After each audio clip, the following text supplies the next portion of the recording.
কিরে দোস্ত, তোর প্যাকিং কমপ্লিট? আমি কিন্তু রেডি। আমাদের ফ্লাইটের কিন্তু আর বেশিক্ষণ দেরি নেই। চল তাড়াতাড়ি রওনা দিতে হবে। এতদিন পর দেশে ফিরছি তো, আমি অনেক এক্সাইটেড। কিরে চুপ করে কেন, কিছু বল। আয়ান মুচকি হেসে উত্তর দিল। তুই বলার সুযোগ দিলে তো বলবো। সরি সরি রে দোস্ত, তুই তো জানিস আমি একটু বেশি কথা বলি। শেয়ার বলতে এই কথার চক্করে ফ্লাইটটা এখন মিস করব তো। চল রওনা দেই। আজ পুরো 5টা বছর পর নিজের বাড়ি ফিরছে আয়ান। বর্তমানে আমেরিকার একটি বড় কোম্পানিতে এইচওডি হিসেবে কাজ করছে সে। নিজের পরিশ্রম আর মেধা দিয়ে খুব অল্প সময়ে ভালো একটা জায়গায় পৌঁছে গেছে। তার পাশে বসে আছে রাফি, কলেজ লাইফ থেকে আয়ানের সবচেয়ে কাছের বন্ধু। আয়ান যেখানে শান্ত আর কম কথা বলা মানুষ, সেখানে রাফি পুরো উল্টো, হাসি খুশি আর দুষ্ট স্বভাবের। কলেজ শেষ করার পর রাফি দেশে অনেক চাকরির চেষ্টা করেও তেমন কিছু করতে পারেনি। পরে আয়ান নিজের কোম্পানিতে একটা পোস্ট খালি দেখে তাকে বিদেশে নিজের কাছেই ডেকে নেয়। তারপর থেকে একই শহর, একই অফিস আর একই ফ্ল্যাটে কেটে যাচ্ছে তাদের জীবন। রাত প্রায় 10টার দিকে আমেরিকা থেকে যাত্রা শুরু করে তারা। দীর্ঘ জার্নি আর ট্রানজিট শেষে বাংলাদেশ সময় ভোরে তাদের ফ্লাইট ঢাকার মাটিতে নামে। 5 বছর পর নিজের দেশে ফিরে অদ্ভুত এক অনুভূতি কাজ করছিল আয়ানের ভিতরে। এয়ারপোর্ট থেকে বেরিয়ে আয়ান একটা ট্যাক্সি করলো। আয়ান আর রাফি ট্যাক্সি করে বাড়ির উদ্দেশ্যে রওনা দিল।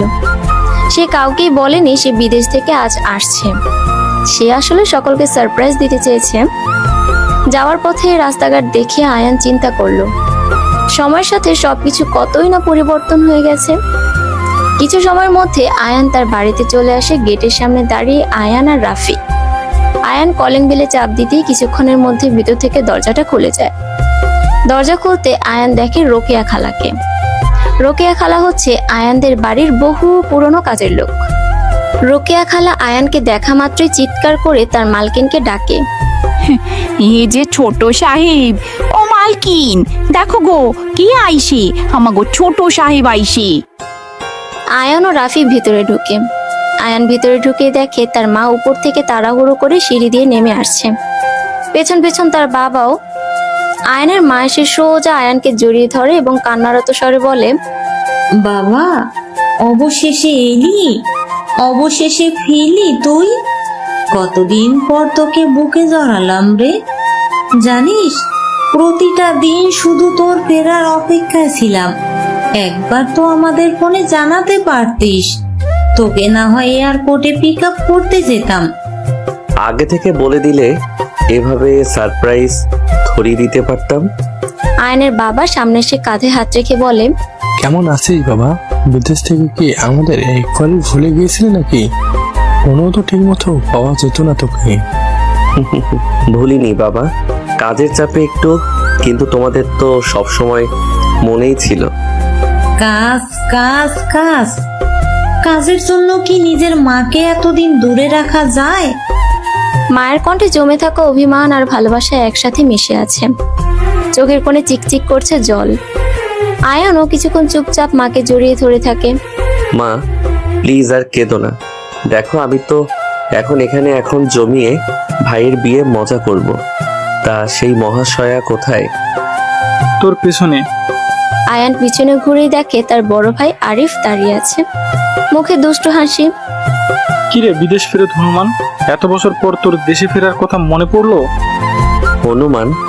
মা দেখো না ভাইয়া আমাকে কি সব বলে খেপাচ্ছে। এখনো দেখছি সেই আগের মতোই হনুমান আছিস। কিছু বললেই মায়ের কাছে নালিশ, কিছু বললেই সব সময় খালি মা মা মা। আরিফের কথা শুনে সকলে একসাথে হেসে দিল। তুমিও না ভাইয়া, এসব ছাড়ো। আগে বলো তোমার উনি কেমন? বলো বলো আমাকে হনুমান। আর কয়েকদিন তারপর দেখবেন তুমিও বিড়াল হয়ে যাবে। ইয়াদব, বড় ভাইয়ের সাথে মশকরা তাই না? দাঁড়া তোর হচ্ছে। এই বলে আরিফ আয়ানকে তাড়া করে। আয়ান গিয়ে মায়ের পেছনে লুকায় আর আরিফকে উদ্দেশ্য করে দুষ্ট হাসি দিতে থাকে। এসব দেখে আয়ানের মা বলে, আরে বাবা, তোরা দুজনেই থাম। তোরাও না বলছি আগের মতোই রয়ে গেলি দুটো। এসব তোদের মধ্যে চলতেই থাকবে। কিন্তু আয়ান, যা আগে গিয়ে ফ্রেশ হয়ে আয়, শুধু খাওয়া দাওয়া কর। সেই কখন রওনা হয়েছিস? রাফি বাবা, তুইও আয়ানের সঙ্গে যা, ফ্রেশ হয়ে নে, খাওয়া দাওয়া করবি তারপর এসে। না আন্টি, আমি এখন বাড়িতেই যাব। মা বোন ওরা হয়তো অপেক্ষা করছে আমার জন্য। আমি আবার পরে আসব। ঠিক আছে, যা, কিন্তু বিকেলে কিন্তু আসিস, কথা আছে। আচ্ছা ঠিক আছে, আসবো। রাফি যাবার পর আয়নের মা আয়নের উদ্দেশ্যে বলে, তুই রুমে যা, ফ্রেশ হয়ে নে। তুই এত বছর আমাদের থেকে দূরে থাকলো সব সময় তোকে মনে করেছি। প্রতিদিন তোর রুমে গিয়ে সবকিছু গুছিয়ে আসতাম, পরিষ্কার করে আসতাম। গিয়ে দেখ, যেভাবে ফেলে গেছিলি এখনো সেইভাবেই আছে। মায়ের কথাটা শেষে আয়ান তার রুমে চলে আসে। রুমে এসে দেখে এখনো আগের মতনই রয়েছে। আয়ান রুমে ঢুকে চারদিকটা দেখতে দেখতে ভাবে, একটা মানুষের ভালোবাসা পাইনি বলে এতটা মানুষের ভালোবাসা আমি নিজে থেকে প্রত্যাখ্যান করে দূরে চলে গিয়েছিলাম। সত্যি কথাটা ভেবে আয়নের মনটা ক্ষণিকের জন্য হতাশ হয়ে পড়েছিল, কিন্তু নিজের মন ঠিক করে আয়ন জিনিসপত্রগুলো রেখে ফ্রেশ হতে চলে যায়। ফ্রেশ হয়ে কিছুক্ষণ রেস্ট করে নিচে চলে আসে সকলের সঙ্গে খেতে। খাবার খেতে খেতে আয়ন বলে, ও কতদিন পর তোমার হাতে রান্না খেলাম মা। আয়নের মা আয়নের কথা শুনে মুচকি হেসে ওর মাথায় হাত বুলিয়ে দিতে থাকে। এই বিলেতি হনুমানটা এসে দেখছি সব ভালোবাসা নিজের দখলে নিয়ে নিল। মা, তুমি ওর মাথায় হাত বুলিয়ে দিয়ে কি ভালোবাসার সঙ্গে ওকে খাওয়াচ্ছ, আর আমি বাদ। ভাইয়া, হিংসা করো না। তুমি চিন্তা কেন করছো? তোমার ভালোবাসার লোক তো দুদিন পর এমনিও আসছে। এখন তো মায়ের পুরো ভালোবাসা আমার জন্য। সবার খালি মায়ের ভালোবাসা লাগবে, বাবাকে লাগবে না কারোর। আর আয়ানের বাবার কথা সকলে একসাথে হেসে ওঠে। আয়ানের মা হাসতে হাসতে বলে, তোমরা তিনজনও না, আর বেশি না বকে সকলে খাবারটা খেয়ে নাও। খাওয়া দাওয়া শেষে আয়ান রুমে এসে লম্বা ঘুম দেয়। শরীরটা তার ক্লান্ত, এতটা জার্নি করে এসে। বিকেলের দিকে আয়ান আর রাফি বসে আড্ডা দিচ্ছিল ডাইনিং এ। দোস্ত, সত্যি বলি, বিদেশে থাকলেও আমাদের এই আড্ডাটার মতন কিছুই নেই। এখন দেশে এসে মনে হচ্ছে আবার লাইফটা শুরু হলো। কিন্তু কিছু জিনিস এখনো অদ্ভুত লাগছে রে। মনে হয় কিছু একটা এখনো বাকি আছে। আরে বাদ দে, এত সিরিয়াস কেন হচ্ছিস হঠাৎ? ঠিক তখনই মা, বাবা আর বড় ভাই আরিফ আসে ডাইনিং এ। ওহো, বিদেশ ফেরত জুটি, আবার আড্ডা জমিয়েছিস নাকি? ভাইয়া, তুমি এসেই টিচ শুরু করে দিলে। সবাই শোনো তো, একটা কথা আছে। রাফি আর আয়ান দুজনেই একে অপরের দিকে তাকায়। কি হয়েছে মা? আগামীকাল সকালে আমাদের সবাইকে গ্রামের বাড়ি যেতে হবে। তোমার দাদু মারা যাওয়ার আগে খুবই বলতেন তার সকল নাতি নাতনির বিয়ে যেন তারই ভিটেতেই হয়। তাই আরিফের বিয়েটা ওখানেই সম্পূর্ণ হবে। আমরা আগামীকাল রওনা দেব। মেয়েদের বাড়ির সঙ্গে আমার কথা হয়েছে, আমাদের যাওয়ার দুদিন পর ওরা ওখানে সকলে চলে আসবে। বাহ, তাহলে তো জমজমাট ব্যাপার। গ্রামের বাড়ির কথা শুনতে আয়ান একটু চুপ হয়ে যায়, ভাবনায় হারিয়ে যায়। সেই কবে গ্রামের বাড়ি গেছে, তারপর তো আর যাওয়াই হয়নি। বিদেশে যাওয়ার আগেও একবার দেখা করে আসতে পারেনি। আয়ান মৃদু হাসি নিয়ে বলে, সে কবে গেছিলাম গ্রামের বাড়ি, এতদিন পর ডাইরেক্ট এবার ভাইয়ার বিয়ের জন্য। তাদের সঙ্গে অনেক দিন হলো দেখা নেই। সত্যি দোস্ত, অনেক শহরে বিয়ে খেয়েছি, এবার গ্রামের বিয়ে পুরাই অ্যাস্থেটিক ব্যাপার একটা। আমার বিয়ের সকল দায়িত্ব আমি তোদের দুজনকে দিলাম। যদি কোনো কিছু হয়েছে গন্ডগোল, তোদের দুটোর খবর আছে। আরিফের কথায় সবাই হাসিতে ফেটে পড়ে।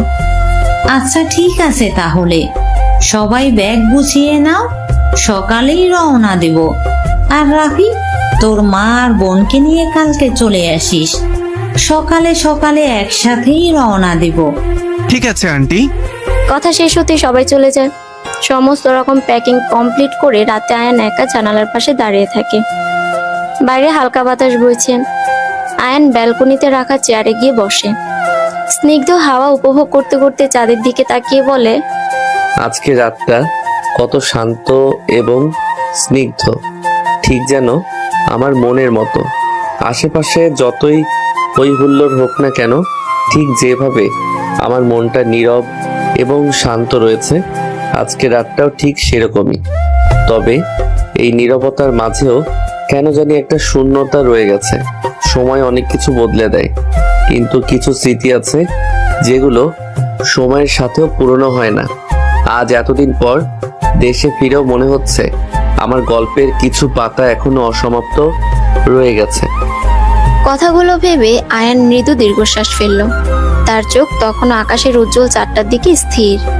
চারপাশে সবকিছু শান্ত হলো, তার মনের গভীরে যেন কোনো এক পুরনো স্মৃতি নীরবে অস্থির করছে। এসব ভাবতে ভাবতে আয়ান সেখানেই ঘুমিয়ে পড়ে। সকালে দরজায় টোকা পড়ার শব্দে তার ঘুম ভাঙে। আয়ান, ও আয়ান, আর কত ঘুমাবি? তাড়াতাড়ি উঠে পড়। মায়ের ডাকে আয়নের ঘুম ভাঙলে সে দেখে সে ব্যালকনিতেই শুয়ে পড়েছিল। তাড়াতাড়ি রুমে গিয়ে ঘড়ির দিকে তাকিয়ে দেখলো সকাল অনেক হয়ে গেছে। আয়ান দরজা খুলে তার মাকে বলে, আচ্ছা মা, তুমি যাও, আমি রেডি হয়ে নিচে আসছি। হ্যাঁ বাবা, সবাই প্রায় রেডি। তুইও তাড়াতাড়ি ফ্রেশ হয়ে নিচে আয়। আচ্ছা মা, আমি আসছি। মা চলে যেতে আয়ান ফ্রেশ হয়ে দ্রুত তৈরি হয়ে নিচে নামে। নিচে এসে দেখে সবাই রেডি। এদিকে রাফি তার মা এবং মাইশাকে নিয়েও চলে এসেছে। এদিকে ভাইয়া এক এক করে গাড়িতে জিনিসপত্র তুলছে। এই যে বিদেশ ফেরত ভাইয়া, অবশেষে ঘুম থেকে উঠেছো? আরে বনু, আরে আমি তো অনেক আগেই উঠেছি। সেটা তোমার চেহারা দেখে বোঝা যাচ্ছে। মাইশার কথা শুনে সবাই হেসে উঠল। দোস্ত, তোর জন্য অপেক্ষা করতে করতে আমি 2 কাপ চা খেয়ে ফেলেছি। বেশ করেছিস। এবার চল, রাস্তায় গিয়ে আরো 2 কাপ খাস। এই কথাটা কিন্তু আমার খুব পছন্দ হয়েছে। এই যে দুই জনাব, বিয়েটা আমার, কিন্তু বাবুর মতো আপনারা দুজনে বসে আছেন। জিনিসপত্রগুলো তুলতে একটু সাহায্য করুন। জি ভাইয়া, সব দোষ রাফির, তখন থেকে বকে যাচ্ছে। চল, কাজ করবি।